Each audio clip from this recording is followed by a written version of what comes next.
Hi guys, tignan nyo yung nakita ko. Naghahalong pat ako ng gamit.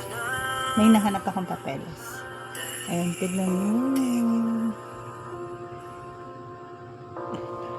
Ay, hindi na makita.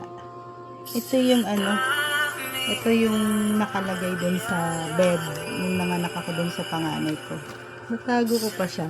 Tinama. Pinanganak ko siya noong January 12, 2006. Tapos yung height niya nasa 51 centimeters. Tapos time of birth niya is 1:40 p.m. Pinanganak ko siya 3.4 kilos. Ayan o. Oh, diba? Height, ayan na. May mga sukat pa na sa ulo niya. Ayan o. Oh, BB Boy T5. Pinanganak ko siya dun sa Chinese hospital. Pero dun sa charity lang. Mura lang dun. Dun sa charity, basta dun ka magpapa-check up simula pagkabuntis mo, ganyan, hanggang sa mga anak ka. Naaalala ko nun, pero sagot namin yung mga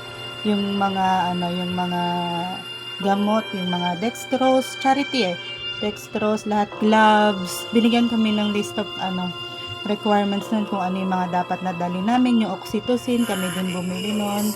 Pero noon, syempre 2006 pa lang, hindi pa umabot yun ng mga 2,000 siguro, mga ganun. Tsaka yung ate ko ka din kasi yung nagbigay nung karamihan doon.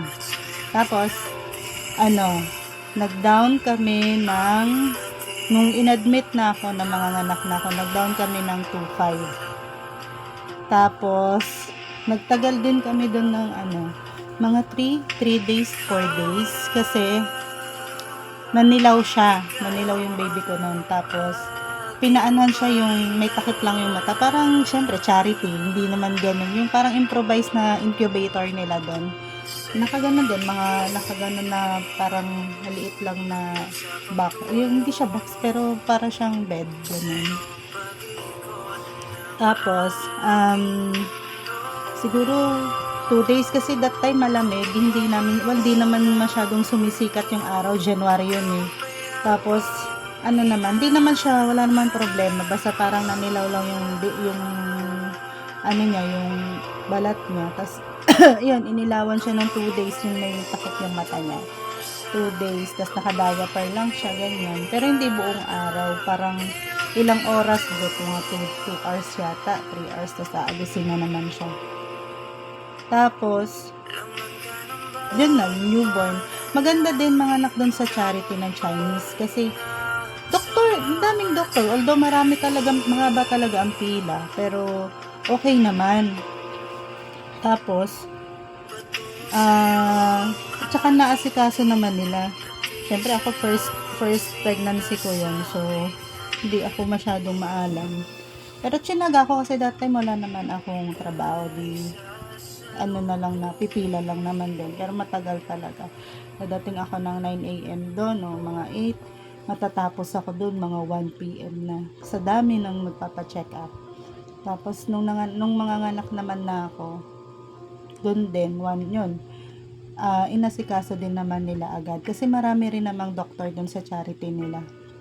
Tapos donation lang 20 pesos, 50 pesos, ganyan. Tapos yung mga vaccine, libre na rin.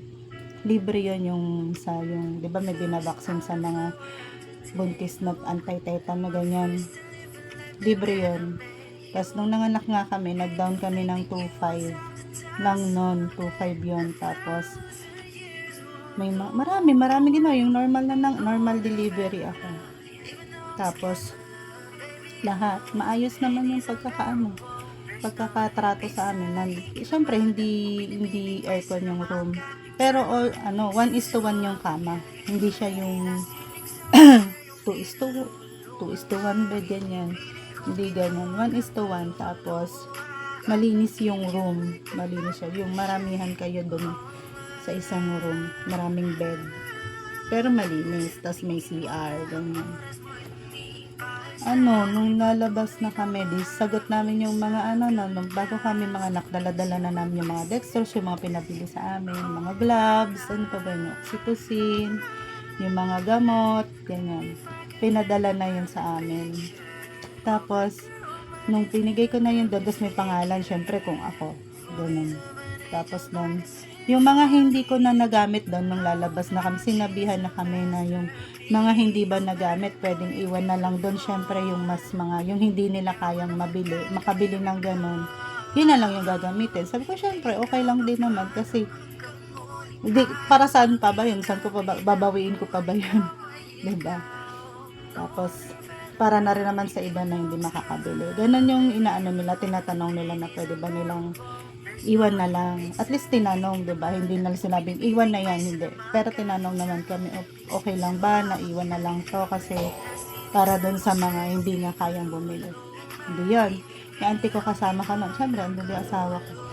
Yung auntie ko naglalakad ng papel para makalabas kami.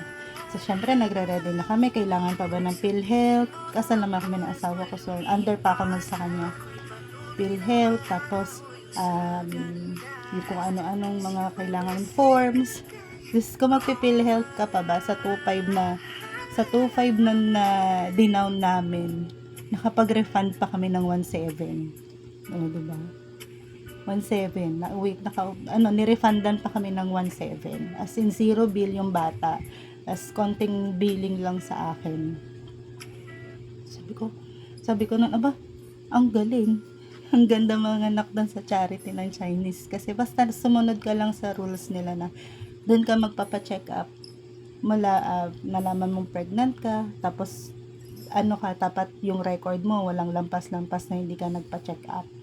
Kailangan sa kanila ka talaga nagpa-check up. Kasi kailangan alam nila yung history mo. 'Di ba? Ito, ang galing.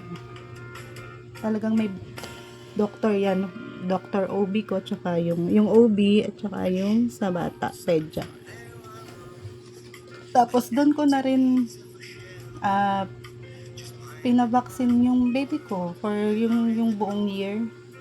Doon din, ano lang din. May mga bayad yung iba, pero yung iba wala. Ganun, yung siguro yung, sinasabi naman nila kung may bayad, tsaka kung magkaroon man ng bayad, minimal lang. Hindi yung libo-libo talaga. Noon, 2006. Doon ako nanganak. Ngayon yung baby ko, yung anak ko na to ay 20 years old na. So, 20 years ago. 20 years ago, natago ko pa siya. Tapos may mga pina-attendan pa sila sa amin nun na parang seminar. Ito,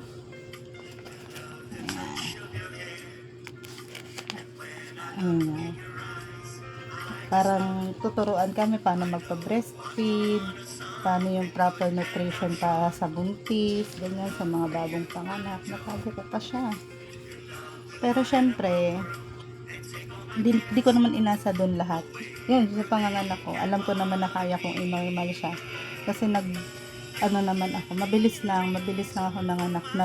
Hindi ako nag-labor ng sobrang sakit. Basta lang pumotok yung panubigan ko pa unti-unti lang. Tapos, after a walk morning yun. Tapos, pinaligo na ako ng nanay ko. Punta daw kami ng ospital. Ayun na. Tapos, 1:40 p.m., mga 11:30 nandun kami. 1:40 p.m., lumabas na siya. Baby out na. Tapos, okay naman siya. Wala lang, nakakatuwa lang na naitabi ko pa pala yung ganito ka. Sunod na kwento ko naman, pag nakita ko naman yung para sa second baby ko, iba naman na panganganak yun.